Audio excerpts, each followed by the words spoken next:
Now to the pensioners who fear they'll be kicked out of the homes they love. At issue, a case of profits before people. In life, you have to stand up and be counted, and that's what I'm doing. They just want some certainty in life, and that's not too much to ask. These men need a home. We all need a home. For more than 2 decades, this unit has been home sweet home to 85-year-old George Wright. I really love it here. I want to carry on living here. It's a small studio-style unit which he pays $200 a week to rent.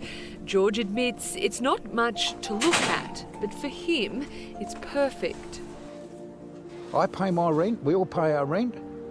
We've been good tenants, and they know, right, we want to know what they're going to do. George's apartment is part of a 12-unit complex, but currently it's only half full, and the remaining residents feel they could soon be left out in the cold. Well, it makes you feel very anxious, doesn't it? You know, what are they doing? Why don't they come and tell us? The site in Rochedale South near Brisbane is public housing owned by the Logan City Council. It was opened in the 90s to provide affordable accommodation to elderly pensioners. Included on the 5,400 square metre site is a large community centre, which until last year was always busy. We used to have Meals on Wheels, Blue Nurses, and a community hall upstairs. It's all empty, it's locked up, it's just sitting empty now. The community centre and Meals on Wheels moved last August to a new purpose-built site. Rod Shaw is from the Logan Ratepayers Association. He believes the council is preparing the whole site for potential sale. I think it's disgusting. I mean, you're playing with people's lives. The area is prime development land close to the main highway.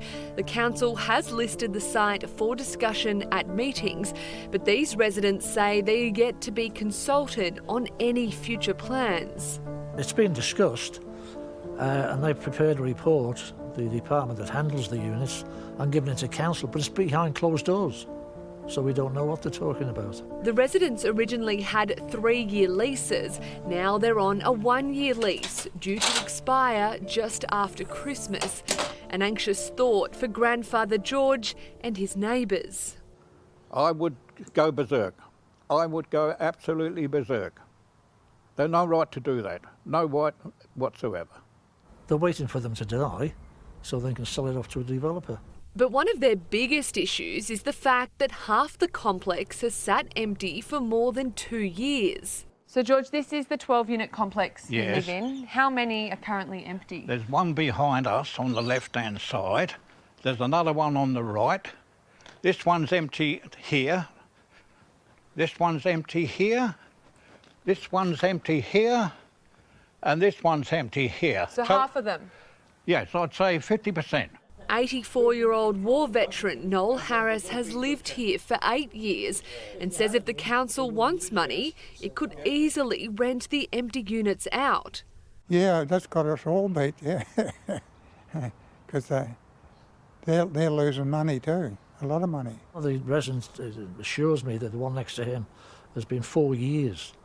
So you're looking at about 40 grand they've missed out on rent alone for that one unit. So if you multiply it by 6, it's a substantial amount of money that they've let slip through their fingers.